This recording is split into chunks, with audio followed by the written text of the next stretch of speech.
23 डिसेंबरला police station Kolsewadi कल्याण येथे 12 वर्षाच्या मुलीचे अपहरण करून हत्या बलात्काराचा गुन्हा 1190/24 कोळसेवाडी पोलीस स्टेशनमध्ये दाखल होता।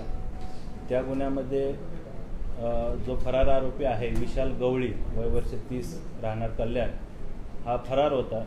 सदर आरोपीला गुन्हे शाखेचे घटक 3चे अधिकारी श्री शिंदे PI शिंदे त्यांचे सर्व सहकारी अधिकारी API उगल मोगले आणि त्यांची टीम, त्याचबरोबर गुन्हे शाखेचे घटक 1चे अधिकारी, घटक 5चे अधिकारी, मालमत्ता कक्षाचे अधिकारी आणि सेंट्रल युनिटचे अधिकारी आणि त्यांची टीम या सर्वांनी मिळून त्या फरार आरोपीचा शोध घेतला, तपास केला। त्यामध्ये सदरचा आरोपी हा बुलढाणा जिल्ह्यामध्ये गेला असल्याची माहिती, गोपनीय माहिती घटक 3च्या अधिकाऱ्यांना मिळाली। त्या अनुषंगानं सखोल तपास करून सदर आरोपीला आम्ही शेगाव येथे त्याचं लोकेशन ट्रेस केलं।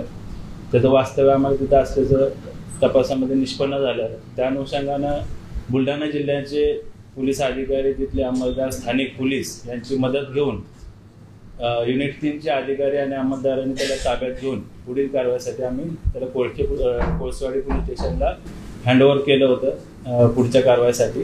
त्या अनुषंगानं तपासी अंमलदारांनी मान्य न्यायालयामध्ये त्याला हजर केलं आणि त्यांना आरोपीला दिनांक 2 जानेवारीपर्यंत 8 दिवसाची पोलीस कस्टडी मिळालेली आहे। पत्नीला देखील त्यामध्ये अटक केलेली आहे। सर, हत्या कशा प्रकारे करण्यात आलेली आहे? अजून कोण आरोपी आहेत? दोन्ही आरोपींना, आरोपी विशाल आणि त्याची पत्नी साक्षी या दोघांनाही सदर गुन्ह्यामध्ये अटक केलेली आहे। मान्य न्यायालयाकडून त्यांना 2 जानेवारीपर्यंत पोलीस कस्टडी मिळालेली आहे। आता या कस्टडीच्या दरम्यान या आरोपींनी कशी हत्या केली, त्याचबरोबर कुठं हत्या केली, कोणतं हत्यार वापरलं, अजून यामध्ये कोणाचा सहभाग आहे का, त्या अनुषंगानं कोळसेवाडी पोलीस सविस्तर तपास करते। आरोपीला यापूर्वी जे जामीन मिळाले त्याला काही मेंटल सर्टिफिकेट जोडलं होतं असं कळलंय। कोणतं? विशाल गवळी या आरोपीला 2 वेळा जामीन मिळाला होता। यापूर्वी त्याच्यावर 8 गुन्हे दाखल आहेत विशाल गवळीवर। त्या अनुषंगानं त्याच्यामध्ये काय आपण म्हणतात तशी त्याची बेल ऑर्डर किंवा काय बाकीचे वैद्यकीय कागदपत्र असतील तर त्याची आम्ही तपासणी करू। सर, त्याची दहशत त्या एरियामध्ये खूप होती आणि ते बायका या घाबरून करतायत, तर अशा प्रकारे हे जामिनावर सुटलेले जे परत ह्या अत्याचाराची घटना घडतायत तर त्याला हे तपासणी पूर्ण होत नाही किंवा काय असं होतं का की ते पुन्हा येऊन जामिनावर सुटतात आणि पुन्हा असे कृत्य करतात? गुन्हा दाखल झाल्यानंतर स्थानिक पोलीस असतील, तपासी अधिकारी असतील, त्याचा सविस्तर आणि शास्त्रोक्त पद्धतीने चांगला तपास करतात। त्याला न्यायालयामध्ये आम्ही त्याला हजर करतो, त्याच्यावर दोषारोपपत्र जे दाखल करतो। संपूर्ण तपासाची प्रक्रिया पोलिसांकडून योग्य पद्धतीने पार पाडली जाते। त्याच गोष्टी आता या 8 दिवसाचा जो रिमांड मिळालेला आहे त्याच्यामध्ये सर्व गोष्टी निष्पन्न होतील। आता प्राथमिक तपासामध्ये अद्यापर्यंत कुठली माहिती नाही। पुढची सविस्तर माहिती तुम्हाला संबंधित स्थानिक पोलीस स्टेशन कोळसेवाडीचे अधिकारी तुम्हाला देतील।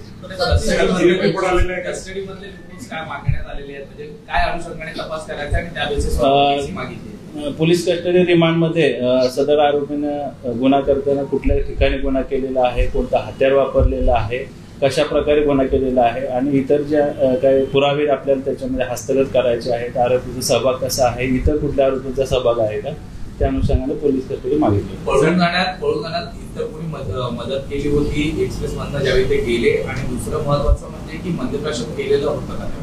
सदर आरोपी पळून जाताना त्यानं कोणाकोणाशी संपर्क केलेला आहे का, त्याला पळून जाण्यासाठी कोणी मदत केली आहे का, किंवा त्याला घरामध्ये किंवा इतर ठिकाणी कोणी आसरा दिला होता का, त्या अनुषंगाने सुद्धा आम्ही सविस्तर तपास करणार आहोत।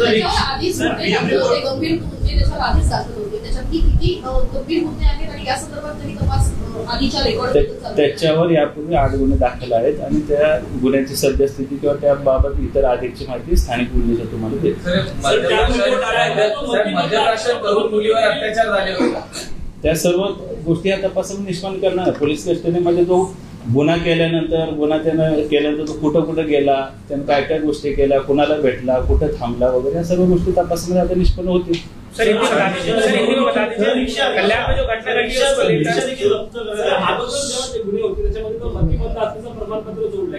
तेच मी मगाशी सांगितलं की त्याच्या जे पूर्वी जे गुन्हे दाखल आहेत त्याच्यामध्ये बेल ऑर्डर्स असतील किंवा जे काही तपासाची कागदपत्र असतील त्याची पण आम्ही तपासणी करू.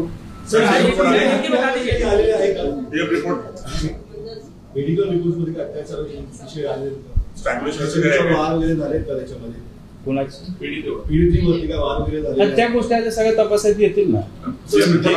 हा गुन्हा संवेदनशील आहे. एक मिनिट, हा गुन्हा अतिशय संवेदनशील आहे. आम्ही त्याचा एकदम शास्त्रोक्त पद्धतीनं सर्व बारकाईनं फॉरेन्सिकच्या मदतीनं सर्व बारीक असतील महत्वाचे असतील सर्व पुरावे आम्ही चांगल्या पद्धतीने हस्तगत करणार आहे. सर्व गोष्टी आम्ही रेकॉर्डवर आणणार आहे. त्याच्यामुळे आताच त्याबद्दल माहिती सांगणं उचित होणार नाही.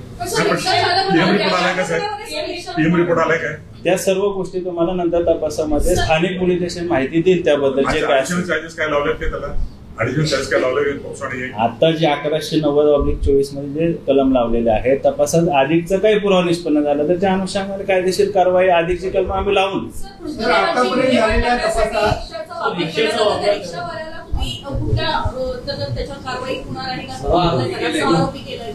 तेच मी सांगितलं की आरोपीने कुठं गुन्हा केला, कशा पद्धतीने केला, कोणतं हत्यार वापरलं, ते मृतदेहाची विल्हेवाट लावण्यासाठी कुणाची मदत घेतली, कशा प्रकारे घेतली, कोणतं वाहन वापरलं, या सगळ्या गोष्टी आपण तपासामध्ये निष्पन्न करणार आहे. सर हिंदी बता दीजिए कल्याण में जो घटना घटी थी उसको लेकर आरोपी नहीं हो गया. कल्याण में जो घटना घटी थी उसको लेकर आरोपी गिरफ्तार किया गया है. कहाँ छुप के था, किस तरीके से इसकी गिरफ्तार हुई, क्या कुछ इसका बैकग्राउंड है? 23 दिसंबर को पुलिस स्टेशन कोलसेवाड़ी के एरिया में 12 वर्ष की लड़की का जो अपहरण करके हत्या और बलात्कार का जो गुना दाखिल हुआ उसमें पुलिस स्टेशन में 1190/24 ये गुना दाखिल है. उसमें जो फरार आरोपी था विशाल गवड़ी, ये विशाल गवड़ी फरार था. इसके बारे में क्राइम ब्रांच के यूनिट 3 के ऑफिसर और बाकी यूनिट के भी ऑफिसर और अमलदार उसमें उसकी जांच कर रहे थे, उसका सर्च कर रहे थे. उसमें वो आरोपी विशाल गवड़ी बुल्ढाना डिस्ट्रिक्ट में गया ऐसा इंक्वायरी में और इन्वेस्टिगेशन में निष्पन्न हुआ. उसके बाद यूनिट 3 के पीआई अजित शिंदे, एपीआई उगल मुगले और उनके टीम ने साथ में उनके सपोर्ट में यूनिट 1 के इंचार्ज, यूनिट 5 के इंचार्ज, सेंट्रल यूनिट के इंचार्ज और प्रॉपर्टी सेल के इंचार्ज भी उनको सपोर्ट, टेक्निकल सपोर्ट और बाकी सपोर्ट इन्वेस्टिगेशन में कर रहे थे. तो उनकी टीम ने उसको शेगांव बुल्ढाना में लोकेट किया और वहाँ की जो स्थानिक पुलिस है, शेगांव बुल्ढाना डिस्ट्रिक्ट के स्थानिक पुलिस है, उनकी मदद से विशाल गवड़ी को शेगांव में ताबे में हमने लिया और आगे की कार्रवाई के लिए, लीगल एक्शन के लिए लोकल पुलिस स्टेशन कोलसेवाड़ी को हमने हैंडओवर किया. सर आरोपी का बैकग्राउंड क्या है, क्या करता है? आरोपी की उम्र 30 साल है और वो जो है वहाँ पे मानपाड़ में कंपनी में लेबर का काम कर रहा है. पत्नीला काय स्वभाव होता? पत्नीला देखील तिचा अटक केलेला है. उसके वाइफ को भी हमने अरेस्ट किया, साक्षी को. उसका भी क्या रोल है वो आगे इन्वेस्टिगेशन में आ जाएगा. सर उसका दहशत था, उसने पहले लड़की को छेड़खानी किया था, उसको धमकी दे लगा, कंप्लेंट किया, फिर हत्या कर दी जाएगी, ऐसा पहले सामने आया. उसके ऊपर इसके पहले 8 ऑफेंस रजिस्टर है, 8 गुना दाखिल है. उसके बारे में आपको पेपर्स देख के आगे लोकल पुलिस स्टेशन जानकारी देगी. सर ऐसे आरोपी भाग रहा था काफी, कहाँ से मिला आरोपी, किस प्रकार से उसने जो बांधी गई है, किसने लोग ने सपोर्ट किया, पुलिस के सामने चैलेंज देखा? वो आरोपी गुनाह करने के बाद थाना से बुल्ढाना डिस्ट्रिक्ट में गया, शेगांव में गया. उसके बाद वहाँ पे लोकल पुलिस के सपोर्ट से हमने क्राइम ब्रांच ने उसको गिरफ्तार किया है. और उसको भागने के लिए किसने सपोर्ट किया है, कैसे भागा है, किसकी मदद ली है, उसका भी इन्वेस्टिगेशन हो जाए. सर आरोपी पे किस तरीके से कार्रवाई की जाएगी ताकि भविष्य में आने वाले ऐसे कोई दूसरी बच्ची के ऊपर घटना ना घटे, और समाज को क्या मैसेज रहेगा आपके माध्यम से? मैं अभी इतना ही बोलता हूँ कि लोकल पुलिस स्टेशन कोलसेवाड़ी के पास तपास है. उसमें सब जो भी कुछ छोटे मोटे पुरावे वो सब फॉरेंसिक की मदद से, टेक्निकल एविडेंस है और साइंटिफिक एविडेंस है, वो सब अच्छी तरीके से तपास करके हम इसमें आगे की कार्रवाई लोकल पुलिस स्टेशन करेगी. उसकी पत्नी की क्या भूमिका थी इसमें? उसको अभी अरेस्ट किया है. उसका क्या रोल है ये गुन्हे में, उसके पत्नी का क्या रोल है वो भी तपास में निष्पन्न हो जाएगा. आरोपी मानसिक रोगी है कैसे? उसकी भी जांच करेंगे. उसका प्रीवियस मेडिकल बैकग्राउंड है क्या, उसका भी हम इन्व्हेस्टिगेशन करेंगे. इसके याच्यानंतर मी फक्त आपल्याला एवढं सांगतो की हा जो अतिशय संवेदनशील गुन्हा आहे याच्यावर माननीय पोलीस आयुक्त साहेब असतील, सर्व वरिष्ठ अधिकाऱ्यांचं अतिशय बारकाईनं सुपरविजन आहे, परीक्षण त्याच्यामध्ये आपण करतो आहे चांगल्या पद्धतीनं. मी सांगितल्याप्रमाणे याच्यामध्ये शास्त्रोक्त पद्धतीने अतिशय चांगला तपास होईल. आरोपीला शिक्षा होण्याच्या दृष्टीनं याच्यामध्ये अतिशय चांगल्या पद्धतीने तपास होईल, कुठलाही लॅकुना याच्यामध्ये राहणार नाही.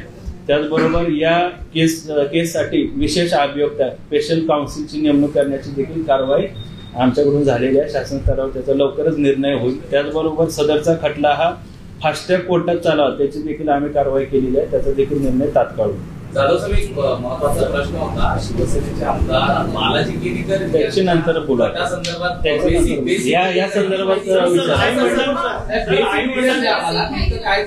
या गुन्ह्यासंदर्भात आपण बोलू. हा आई वडिलांनी काय अगोदर देखील तक्रार केली होती पोलिसांकडे. त्यानंतर पुन्हा संशय म्हणून आई वडिलांनी त्याच्याकडे बोट दाखवलं. त्यानंतर माहिती पडलं पोलिसांना. काय कधी प्रकार होता? आई वडील तुमच्याकडे आला तर आम्हाला तपासामध्ये तो सदरचा आरोपी त्याची पत्नी निष्पन्न झाल्यानंतर आम्ही त्याला अटक केलेली आहे. आता या सर्व गोष्टी 8 दिवसाच्या रिमांडमध्ये हाच तपास करणार, सर्व गोष्टी समोर येतील. सर, कल्याण में उसको क्या जान से मारने धमकी, उसको नौपाड़ा में सुरक्षित रखा गया क्या? आरोपी को नौपाड़ा में क्राइम ब्रांच ने उसको शेगांव बुल्डाना से अरेस्ट करके यहाँ पे नौपाड़ा में यहाँ पे लेके आए. हमने उसका इंट्रोगेशन वगैरह सब किया. उसके बाद हमने कोळसेवाड़ी कल्याण पुलिस को उसको हैंड ओवर किया. तो लोगों में असंतोष है काफी इस माहौल के, इस प्रकार की वजह से क्या मैसेज रहेगा?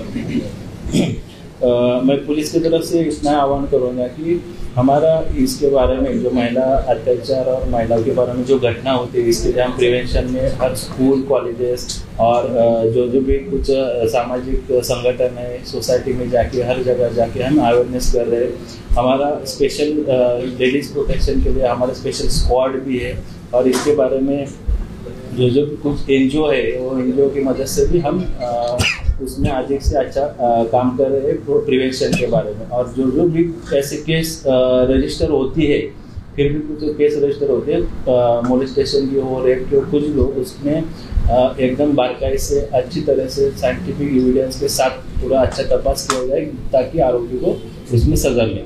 सर, अशाच एका प्रकरणात अल्पवयीन मुलीवर अत्याचार झाला म्हणून अक्षय शिंदेचा एन्काउंटर करण्यात आला. अशीच मागणी आता जनतेतून होत आहे. यावर तुम्ही काय आवाहन कराल? तो विषय वेगळा आहे. आपण या विषयासंदर्भात बोलूया. ठीक आहे, घ्या बाय.